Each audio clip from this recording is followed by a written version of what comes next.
Hello guys, आज के इस वीडियो में हम लोग क्लास 10th सब्जेक्ट इंग्लिश से ऑब्जेक्टिव एमसीक्यू क्वेश्चन को देखेंगे।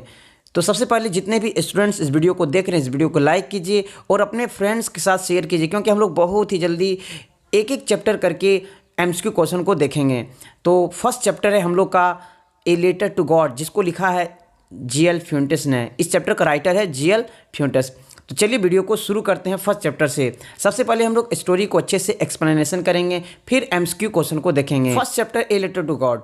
ये कहानी है एक लेंचो नामक किसान की, जो एक पहाड़ी के टॉप ऑफ अ लो हिल में रहते हैं और वहाँ से ये अपने फसलों को आराम से देख लेते हैं। लेंचो कॉर्न के फसल लगाए थे, यानी कि मकई के फसल लगाए थे। लेंचो को आशा था कि इस साल बहुत ही अच्छी फसल होगी और अच्छे मुनाफे। लेंचो को लगता था कि नॉर्थ ईस्ट मूसलाधार बारिश होगी, लेकिन बारिश नहीं होने से लेंचो मायूस हो रहे थे। तभी उसकी पत्नी बोलती है कि बारिश ज़रूर होगी, हमने सुना है गॉड किसी को निराश नहीं करते हैं। फिर लेंचो बताते हैं कि मौसम चेंज हो गया और मौसम बदल गया, बारिश होना शुरू हो गया और बारिश धीरे धीरे जब बूंद पड़ने लगे तो छोटी बूंद को लेंचो ने 5 पीसेस बताए और जो बड़ी बड़ी बूंदें थे लेंचो ने 10 पीसेस बताए।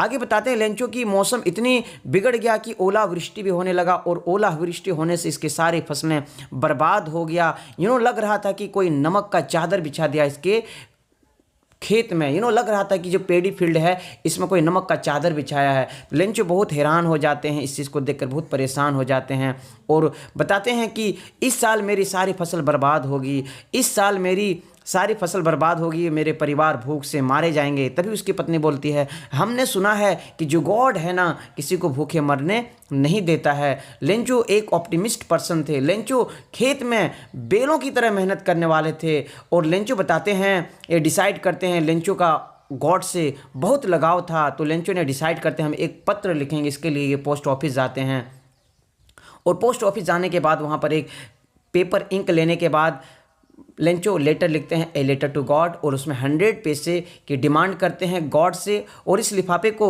उस बॉक्स पे भर देते हैं। जब वहाँ पर पोस्ट ऑफिस का एम्प्लॉय आते हैं और पोस्टमैन जब उस पत्र को पढ़ते हैं, लेटर को पढ़ते हैं, तो address a letter to God लिखा, तो बोलते हैं कि इस लेटर को हम कहाँ पहुँचाएंगे। तो इसको पोस्ट मास्टर के पास लेकर जाते हैं। पोस्ट मास्टर जब इसको रीड करते हैं, पोस्ट मास्टर जब फर्स्ट टाइम रीड करते हैं तो बहुत हार्डली वो हंसने लगते हैं कि भला कौन से इंसान इस पत्र को लिखता है। लेकिन फिर सीरियस हो जाते हैं, फिर डिसाइड करते हैं कि काश हम लोग का भी इतना गॉड से लगाव होता जितना लेंचो नामक किसान का लगाव है। चलो हम लोग कुछ मदद करते हैं और पोस्ट ऑफिस में जितने भी एम्प्लॉय होते हैं, पोस्ट मास्टर सभी से पैसे कलेक्ट करते हैं। लेकिन एक प्रॉब्लम होता है कि केवल 70 पैसे ही हो पाते हैं। ओनली 70 पैसों इकट्ठा होने के बाद उस लिफाफे में भर देते हैं और गॉड का साइन मार के, साइन लगा के उस डब्बे में भर देते हैं। नेक्स्ट जब लेंचो आते हैं, बेझिझक आते हैं, लिफाफे को खोलते हैं, पैसे को गिनने लगते हैं। 70 पैसा मिलने पर लेंचो पागलों की तरह गुस्सा हो जाते हैं और लेंचो बोलते हैं, हो ना हो गॉड कभी गलती कर ही नहीं सकता। जो एक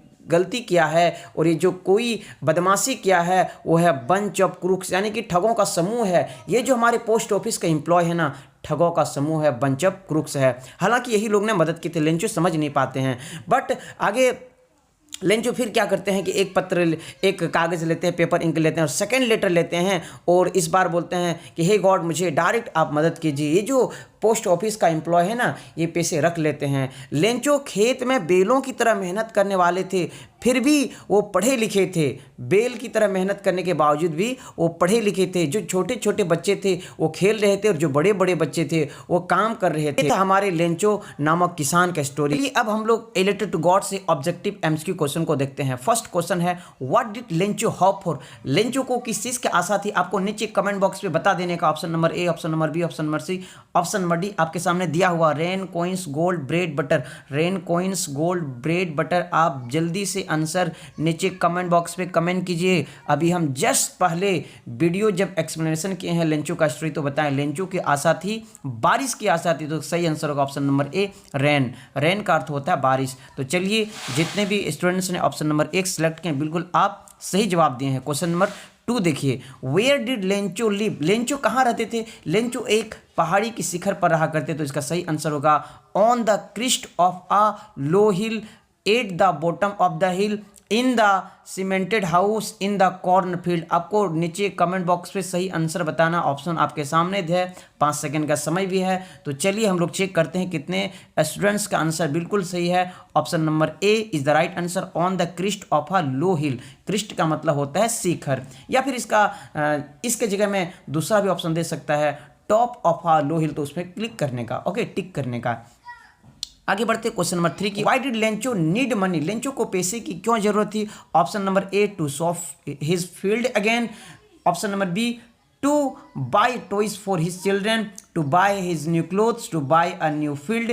किस चीज के लिए लेंचो को पैसे की जरूरत था, तो इसका सही आंसर होगा option number A to sow his field again, ताकि वो दोबारा वो खेती कर सके। इसलिए वो लेटर लिखते हैं गॉड से और गिनती करते हैं कि 100 पैसे की ज़रूरत है। ओके, जितने भी स्टूडेंट्स ने ऑप्शन नंबर ए कमेंट्स किए हैं, बिल्कुल आप सही जवाब दें। Option number A is the right answer. Question number 4 की तरफ जाते हैं। How much money Lencho demanded. बिल्कुल आसान सा क्वेश्चन है, पहले ही आप आंसर दे दीजिए सवाल से पहले ही देख कर ही। हाउ मच मनी, कितने पैसे डिमांड किए थे लेंचो ने गॉड से जब पत्र लिख रहे थे, तो इसका option number D is the right answer, 100 pieces 100 pieces. I hope कि सभी स्टूडेंट्स इसको ये जवाब आता होगा, बहुत ही कॉमन सवाल था। Okay, question number 5, who is the writer of the story a letter to God. Who is the writer, कौन है writer a letter to God का, लिखने वाला का नाम क्या है, तो इसका सही आंसर है रॉबर्ट फ्रॉस्ट, W.B. ईस्ट, G.L. Fuentes, Leslie Norris. तो आपको आंसर बताना है, सही आंसर आपको नीचे कमेंट बॉक्स में बताना। पहले क्वेश्चन पढ़ लीजिए, नेक्स्ट आपको आंसर आराम से दीजिए। ओके, तो इसका सही आंसर होगा G.L. Fuentes, option number C is the right answer. Okay, question number 6 की ओर आगे बढ़ते हैं। What did Lencho think of the post office employees. जो लेंचो ने सोच रहे थे कि हमारे पैसे जो चुरा लिए हैं, मार लिए हैं, किसके बारे में गुमान कर रहे थे, तो एम्प्लॉयज के बारे में। तो एम्प्लॉयज को बोले थे ठगों का समूह है, जिसका अर्थ होता है बंच ऑफ क्रूक्स। जी हाँ, बंच ऑफ क्रूक्स होता है। Option number C is the correct option, right answer. Okay, option number C आपको देख भी सकते हैं, सॉरी ऑप्शन नंबर सी होगा, लेकिन ऑप्शन नंबर बी दिया हुआ है बंच ऑफ क्रूक्स, इसका आंसर होगा option number C, bunch of crooks होगा। आप अच्छे से देख लीजिए, बंच ऑफ क्रूक्स, ओके, जिसका अर्थ होता है ठगों का समूह। क्वेश्चन नंबर 7 देखिए, how much money did Lencho receive from the post office employee. Lencho ने कितने पैसे रिसीव किए थे, जल्दी से बता देने का। लेंचो ने कितने पैसे पाए थे जब लिफाफे को खोले और पैसे को गिनने लगे, तो बहुत ही ज़्यादा पागल की तरह गुस्से में आ गए, आग बबूला हो गया। किसका, लेंचो का। मेड हिम एंग्री, वो पागलों की तरह गुस्सा करने लगे जब पैसा उसको कितना मिला था, केवल 70 पेसोस, यानी कि ओनली 70 पेसोस। इसका आंसर होगा ओनली 70 पेसोस। ये डिमांड की थी 100 पैसे, बट इसको मिला था कितना, रिसीव कितना हुआ था, 70 पैसे। ऑप्शन नंबर डी बिल्कुल सही आप जवाब दिए हैं। चलिए आगे बढ़ते हैं क्वेश्चन नंबर 8 की तरफ। Who read the letter.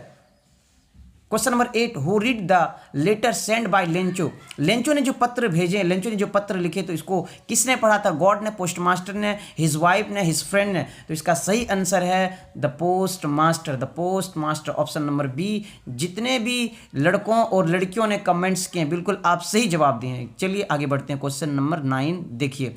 The field of question number 9, the field of Lencho looked as if it were covered in. Lencho का जो खेत था, मानो कैसा दिख रहा था, कोई नमक का चादर बिछा दिया, नमक से कोई ढक दिया है। तो इसका सही आंसर होगा साल्ट, ऑप्शन नंबर ए बिल्कुल सही है, साल्ट। लग रहा था कोई साल्ट बिछा दिया है, इतना बर्फ हेलस्टोन हुए थे कि उसका सारी फसलें ही डिस्ट्रॉय हो गए हैं। ओके, क्वेश्चन नंबर 10 देखिए।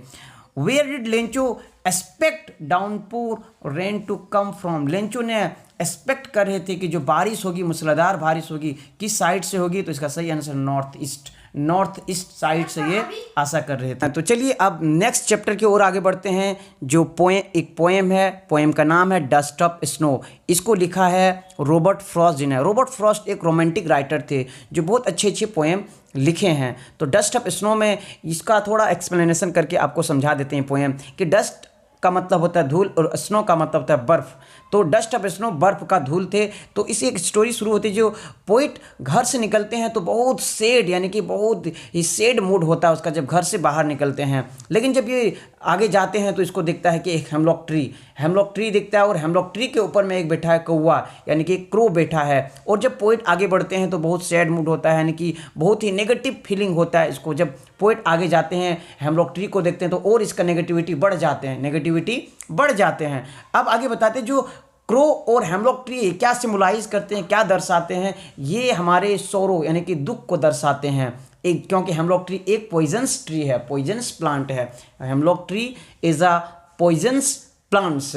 ओके, तो पोइट बताते हैं कि जब वहाँ गए तो एक कौवा ने डाली को सेक किया और उसका कुछ डस्ट गया इसके ऊपर और इसका मूड चेंज हो गया, यानी कि हैप्पी में बदल गया। जो सैड थे अब हैप्पी में बदल गया। सिंपल सा 8 लाइन का ही पोएम, सिंपल सा ही छोटा मोटा एक पोएम था। तो चलिए हम लोग इससे क्वेश्चन आंसर देख लेते हैं। डस्ट ऑफ स्नो से एमसीक्यू क्वेश्चन देखिए। फर्स्ट क्वेश्चन है who wrote the poem dust of snow, किसने लिखा है? अभी हम पहले बताएं, इसके लिखने वाला का नाम है रॉबर्ट फ्रॉस्ट। ऑप्शन नंबर ए रॉबर्ट फ्रॉस्ट, बिल्कुल सही जवाब दिए, Robert Frost. Question number 2 hemlock is a क्या बताएं?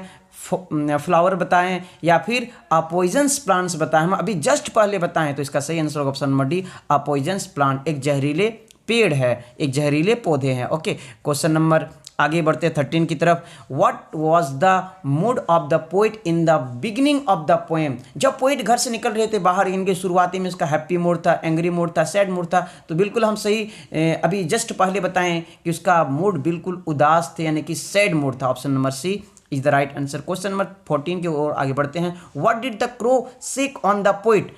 क्रो ने क्या किया और उसका जो पोइट का मूड क्या हो गया? चेंज हो गया। तो what did the crow shake on the poet? तो क्रो ने क्या प्रभाव डाले? तो इसका सही आंसर होगा डस्ट ऑफ स्नो, कि डस्ट जो धूल गिरा दिए और पोइट का वहां से मन क्या हो गया? चेंज हो गया। जो दुख में थे वो हैप्पी में बदल गया। ओके, क्वेश्चन नंबर 15 देखिए। The crow and the hemlock tree symbolize, क्या सिम्बलाइज करते हैं? कौवा और हेमलॉक ट्री सिम्बलाइज करते हैं सोरो, दुख को दर्शाते हैं। ओके, क्वेश्चन नंबर 16 की ओर देखिए। Where was the crow? Crow कहाँ थे? Where was the crow? Crow कहाँ थे? On the banyan tree, on the oak tree, on the hemlock tree. तो इससे आगे हम बढ़ ही नहीं सकते क्योंकि हमारा आंसर मिल चुका है option number C, hemlock tree पर थे वो कौवा। और वहां से जब सेक के डाली को तो जो बर्फ के धूल कण लगे थे वो गिर जाते हैं हमारे पोइट साहब के ऊपर और ये उसका मूड ही चेंज हो जाता है। बहुत ही अच्छे पोएम लिखा है हमारे रॉबर्ट फ्रॉस्ट जी ने। Okay, question number 17 what does dust of snow represented? Dust of snow क्या रिप्रेजेंटेड करता है? Joy and energy, Joy and energy, Joy and energy. Option number A is the right answer, Joy and energy. बिल्कुल आपको अच्छे से revise करना है। बहुत सारे स्टूडेंट्स सोच ही रहे हैं कि क्या जवाब देंगे, आपको रिवाइज करना है, तब आप सही से आंसर दे सकते हैं। ओके, तो ऑप्शन नंबर ए बिल्कुल सही है। क्वेश्चन नंबर 18 देखिए। The poet stood under which tree? Poet किस ट्री के किनारे खड़े थे? तो इसका सही आंसर है मैंगो, पाइन, ओक, हेमलॉक। तो इसका सही answer option number D hemlock tree. बिल्कुल जितने भी स्टूडेंट्स ने सोच लिया हेमलॉक ट्री तो बिल्कुल आप सही सोचे हैं। अगर कमेंट्स कर दें तो it's good. Okay, question number 19 देखिए। How many lines are there in the poem dust of snow? Dust of snow कितने लाइन्स का? अभी हम बताएं 8 लाइन्स का पोएम है, छोटा सा प्यारा सा पोएम है। Okay, option number B is the right answer. Question number 20 which bird shook the dust of snow? Which bird shook the dust of snow? कौन सा बर्ड था? जल्दी बताए। इसका आंसर आपको नीचे कमेंट बॉक्स में बताना, मैं बिल्कुल नहीं बताने वाला हूँ। पैरॉट थे, पिजन थे, क्रो थे, स्पैरो थे। कौन सा पक्षी था जो उस बर्ड जो कि क्या बोलते हैं हेमलॉक ट्री पर बैठे और वहां से जो डस्ट गिरे और पोइट का मूड चेंज हो गया? तो आपको आंसर नीचे कमेंट बॉक्स में बता देने का। अभी तक इतना लेट कैसे हो रहा है जी? देखिए आप अच्छे से पढ़ाई कीजिए ना। देखिए इसका आंसर होगा ऑप्शन नंबर सी, क्रो होगा। चलिए मैं बता ही दिया। ओके, अब हम लोग आगे बढ़ते हैं नेक्स्ट चैप्टर की तरफ, जो एक और पोएम है जो हमारे रॉबर्ट फ्रॉस्ट जी द्वारा लिखा गया, फायर एंड आइस। तो चलिए हम लोग छोटा मोटा सा ये इसमें एक पोएम दिया हुआ तो इसको थोड़ा एक्सप्लेनेशन करके समझ लेते हैं और थोड़ा ताकि एमसीक्यू क्वेश्चन करने में कोई दिक्कत ना हो। तो इसमें रॉबर्ट फ्रॉस्ट जी बताते हैं अगर दुनिया का विनाश होगा तो पहले होगा फायर से। फर्स्ट मर्तबा अगर दुनिया का विनाश होगा तो फायर से। और फायर को पोइट इसमें कंपेयर किए हैं डिज़ायर से, डिज़ायर का है ना लक्ष्य से।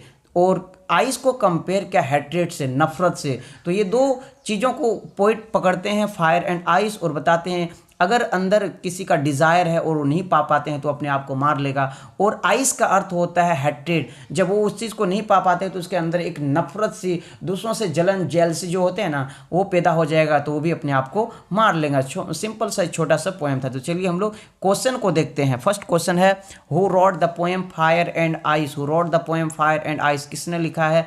इसका सही आंसर है option number A, option number B, option number C, option number D.